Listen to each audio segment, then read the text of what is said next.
Hello மக்களே, welcome to ஹாசிக் world. இன்றைக்கி big Boss season 8 episode 2 டே 1 review தான் பார்க்க போகிறோம். இன்றைக்கி பல சுவாரஸ்யமான விஷயங்கள் நடந்திருக்கு. அதெல்லாம் என்னென்னு ஒன் பை ஒன் பார்க்கலாம். பிக் பாஸ் வீட்டுக்குள்ளே போன உடனே ஜாக்லினுக்கும் அங்கே உள்ள ஹவுஸ்மேட்ஸ்க்கும் சில கருத்து வேறுபாடுகள் இருந்துச்சு. அதாவது வீட்டை பிரித்ததில். ஸோ அதனால் அன்றைக்கி நைட் அவங்க கொஞ்சம் அப்செட்டாக இருந்தாங்க, அழுதுட்டு இருந்தாங்க.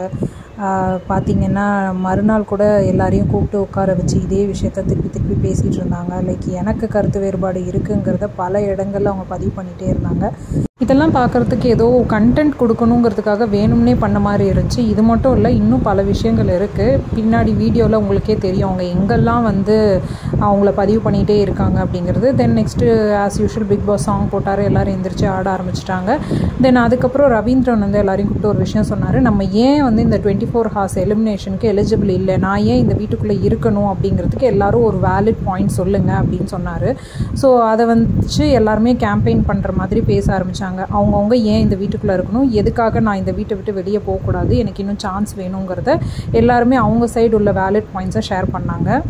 தர்ஷா குப்தா சொன்னது எனக்கு சுத்தமாகவே வேலிடாக படல. ஏன்னா நான் 1 மந்த்துக்கு ட்ரெஸ் எடுத்துகிட்டு வந்திருக்கேன். அந்த ட்ரெஸ் எல்லாம் நான் போட்டு காமிக்கிற வரைக்கும் நான் வெளியே போகக்கூடாது, அதுக்காகவேவாது நான் இருக்கணும்னாங்க.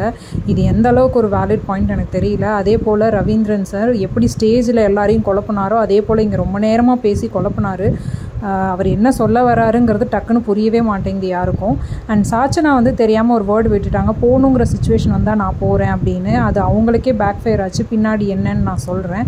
அதுக்கப்புறம் பிக் பாஸ் எல்லாரையும் கூப்பிட்டு வச்சு ஒரு விஷயம் சொன்னார். கேர்ள்ஸ் வீட்டுக்கு பாய்ஸ் வீட்டுக்கு தனித்தனியாக ரூல்ஸ் க்ரியேட் பண்ணுங்கள், ஓகேவாக இருக்கிறத நாங்கள் பிரிண்ட் பண்ணி ரூல் புக்காகவே உங்களுக்கு கொடுப்போம் அப்படின்னு. ஸோ அதுக்கப்புறம் பாய்ஸ் எல்லோரும் சேர்ந்து அவங்களுக்கு ஒரு ரூல்ஸ் க்ரியேட் பண்ண ஆரம்பித்தாங்க. தென் கேர்ள்ஸ் ஒரு பக்கம் அவங்களுக்கு தேவையான ரூல்ஸ் எல்லாம் க்ரியேட் பண்ண ஆரம்பித்தாங்க. ஸோ இது கொஞ்சம் நேரம் போச்சு. அவங்கவுங்க செக்ஷனுக்கு வரணும், இப்போ இந்த பெட்ரூம்க்கு வரணும், கன்ஃபெஷன் ரூமுக்கு வரணும்னா என்னென்ன பண்ணிட்டு வரணும் அப்படிங்கிற மாதிரியான சில விஷயங்களை ரூல்ஸாக க்ரியேட் பண்ணாங்க. க்ரியேட் பண்ணிவிட்டு பாய்ஸ் சைட்லேருந்து முத்துக்குமரன் போயிட்டு கன்ஃபெஷன் ரூமில் இது எல்லாத்தையும் பிக் பாஸ் கிட்ட எக்ஸ்பிளைன் பண்ணி அவங்க சைட்லேருந்து ஒரு 4 ரூல்ஸ் வச்சார்.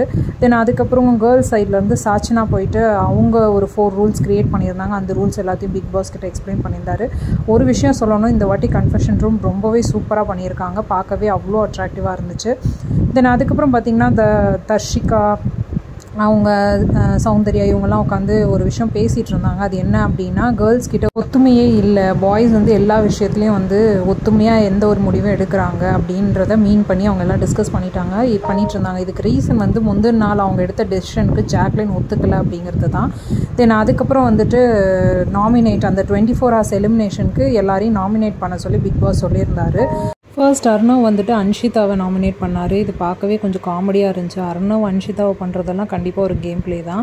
நெக்ஸ்ட்டு ஆனந்தி ரவீந்திரனை பண்ணியிருந்தாங்க. நான் ஒவ்வொருத்தர் என்ன ரீசன் சொன்னாங்கன்னு சொல்ல விரும்பலை, பிகாஸ் ரொம்ப டைம் ஆகிடும் வீடியோவில். ஸோ யாரை நாமினேட் பண்ணாங்கன்னு மட்டும் சொல்கிறேன். அதுக்கப்புறம் விஜய் விஷால் ஜாக்லினை நாமினேட் பண்ணியிருந்தார். நெக்ஸ்ட்டு ஜெஃப்ரி சாச்சனாவை நாமினேட் பண்ணார். அதுக்கப்புறம் தர்ஷா குப்தா சத்யாவை நாமினேட் பண்ணாங்க. ஸோ இது வரைக்கும் நாமினேஷன் நல்லா தான் போயிட்டுருந்துச்சு. ரவீந்திரன் ஒரு ட்விஸ்ட் ஒன்று பண்ணார். அதாவது எல்லாரும் அவரை டார்கெட் பண்ண போகிறாங்க அப்படிங்கிறது அவருக்கு தெரிஞ்சிடுச்சோ என்னமோ. இது நான் சொல்லலை, அவரே சொல்லியிருப்பார். இதுக்கப்புறம் நாமினேஷனுக்கு அப்புறம் எல்லோரும் என்ன டார்கெட் பண்ணுற மாதிரி இருக்குது. ஸோ அதனால் நான் சாச்சனா பக்கம் திருப்பி விட்டேன். அதாவது வேலிடாக நான் ஒரு 3 பாயிண்ட் சொன்னேன். சாச்சனா மார்னிங் நம்ம அந்த யார் 24 ஹார்ஸ் எலிமினேஷனில் போகக்கூடாதுன்னு சொல்லி டிஸ்கஸ் பண்ணும்போது நான் போகணுன்னு சுச்சுவேஷன் வந்தால் நான் போயிடுவேன்னு சொன்னாங்க. அது ஒரு கேம் பிளேக்கு ஏற்ற மாதிரியே இல்லை, ரொம்ப சீக்கிரமாகவே கிவ் அப் பண்ணிட்டாங்க. ஸோ அதனால் நான் அவங்கள நாமினேட் பண்ணுறேன் அப்படின்னு சொல்லிட்டாரு. இதுக்கப்புறம் பல பேர் சாச்சனா நேமை தான் சொல்லியிருந்தாங்க. நெக்ஸ்ட்டு சத்யா முத்துக்குமரன் நேமை சொன்னார். அதுக்கப்புறம் பார்த்திங்கன்னா தர்ஷிகா ரவீந்திரனை சொல்லியிருந்தாங்க. அதுக்கப்புறம் சௌந்தர்யா பார்த்திங்கன்னா அன்ஷிதா நேமை சொன்னாங்க. சொல்லும்போதே அவங்க அர்ணவ் ஏதோ கேம் ப்ளே பிளான் பண்ணுறாரு, ஸோ அதனாலே நான் அன்ஷிதா நேமை சொல்கிறேன் அப்படிங்கிற மாதிரி சொல்லியிருந்தாங்க.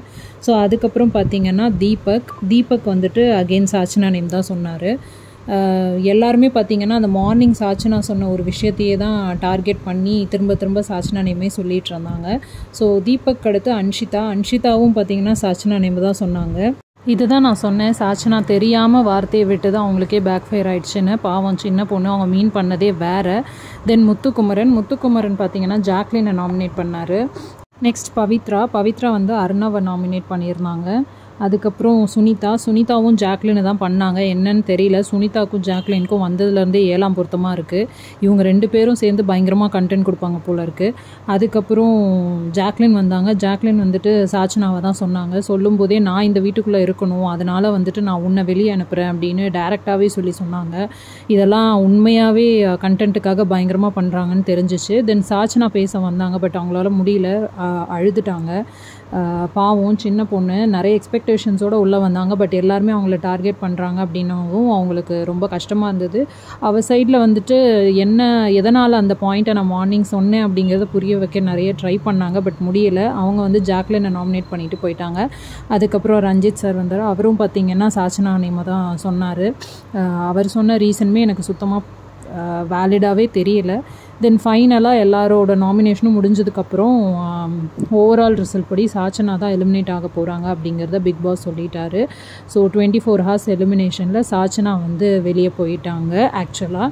ஸோ வெளியே வரும்போது அவங்களோட ட்ராஃபியையும் எடுத்துகிட்டு வாங்க அப்படிங்கிறத பிக் பாஸ் அனௌன்ஸ் பண்ணார். ஸோ ட்ராஃபி எடுத்துகிட்டு அவங்க வெளியே வந்ததுக்கப்புறம் வெளியே ஒரு கல் வச்சுருந்தாங்க. அந்த கல்லில் அந்த ட்ராஃபியை போட்டு உடச்சிருங்க, இதுக்கப்புறம் அது உங்களுக்கு தேவையில்லை அப்படின்னு சொல்லிட்டாங்க. அவன் ரொம்ப கஷ்டப்பட்டு ஃபீல் பண்ணி தான் அதை போட்டு உடச்சிட்டு அந்த பொண்ணு கிளம்புனாங்க. நிறைய எக்ஸ்பெக்டேஷன்ஸோடு வந்தாங்க. என்னை பொறுத்த வரைக்கும் இது ஒரு அன்ஃபேர் எவிக்ஷன் தான் நான் சொல்லுவேன்.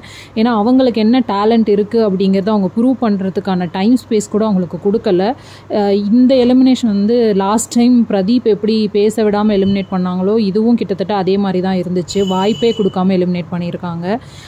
அதுக்கப்புறம் ஜாக்லின் அகெயின் முத்துக்குமரன்ட்ட நீங்கள் ஏன் என்ன நாமினேட் பண்ணீங்க, நீங்கள் கொடுத்த ரீசன் வேலிடாக இல்லை அப்படின்னு அவங்க கண்டென்ட் ஃபேக்ட்ரியிலேருந்து கொஞ்சம் கொஞ்சமாக எடுத்து விட்டு மறுபடியும் வந்து பிரச்சனையை கிளப்ப ஆரம்பிச்சிட்டாங்க. எனக்கு உண்மையாக ஜாக்லின் இவ்வளோ பேசுவாங்களான்னு தெரியாது. இதுக்கு முன்னாடி ஆங்கரிங் பண்ணிகிட்டு இருக்கும்போது கூட அந்த மாதிரிலாம் அவங்க பண்ணதில்லை. பட் இப்போ கிடைச்ச சான்ஸ்லலாம் வந்துட்டு ஒரு பிரச்சனையை கிளப்புறாங்க. அதுக்கப்புறம் பார்த்தா அர்ணவ் வந்து சாச்சனாவை நினச்சி ரொம்ப ஃபீல் பண்ணி அன்ஷிதாட்ட பேசிகிட்டு இருந்தார். இந்த இடத்துல தான் வந்துட்டு ரவீந்திரன் சொன்னார், நான் வந்துட்டு எல்லோரும் என்னை டார்கெட் பண்ணுறாங்கன்னு எனக்கு தெரியும், ஸோ அதுக்குள்ளே நான் எஸ்கேப் ஆகணுன்னு தான் நான் சாச்சனா நேமை போட்டு விட்டேன் அப்படிங்கிறத அவர் ஓப்பனாகவே சொன்னார். ஸோ இந்த டிஸ்கஷன் எல்லாமே முடிஞ்சதுக்கப்புறம் ஃபைனலாக வந்துட்டு கேப்டன் செலெக்ஷனோட கேமை பற்றி பிக் பாஸ் சொல்லியிருந்தார். அந்த கேம் நடக்க போகுது அப்படிங்கிறத அனௌன்ஸ் பண்ணார். ஸோ கார்டன் ஏரியாவில் 2 பக்கமும் 8 சேர்ஸ் இருக்கும். இது வந்து இந்த மியூசிக்கல் சேர் மாதிரி தான். யாருக்கு சேர் இல்லையோ அவங்க அவுட் ஆகிடுவாங்க கேமை விட்டு. ஸோ ஃபஸ்ட்டு ரவுண்ட்லேயே பார்த்திங்கன்னா ரவீந்திரன் வெளியே போயிட்டார். என்னை பொறுத்த வரைக்கும் ஃபிசிக்கல் கேம்ஸ் எல்லாம் ரவீந்திரன் எப்படி ஹேண்டில் பண்ண போகிறாருனே தெரியல. ஒரு சின்ன கேம் தான் இது. ஸோ இதுலேயே அவரால் பார்ட்டிசிபேட் பண்ண முடியல. போக போக இன்னும் டஃப்பாக இருக்கும். இந்த கேமையே டஃப்பாக தான் ஹேண்டில் பண்ணாங்க.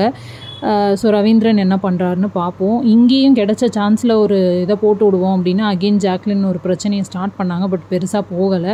ஸோ ஃபைனலாக பார்த்தீங்கன்னா இந்த கேமில் கேர்ள்ஸ் டீம் தான் வின் பண்ணாங்க. கேர்ள்ஸ் டீம்லேருந்து தர்ஷிகா வின் பண்ணி அவங்க தான் ஃபர்ஸ்ட் வீக்கோட கேப்டனாக செலக்ட் ஆகிருந்தாங்க. ஸோ இது பார்த்திங்கன்னா கேர்ள்ஸ் அண்ட் பாய்ஸ் அப்படிங்கிற பேசிஸில் தான் வச்சாங்க. ஸோ கேர்ள்ஸ் டீம் ஜெயிச்சிட்டாங்க.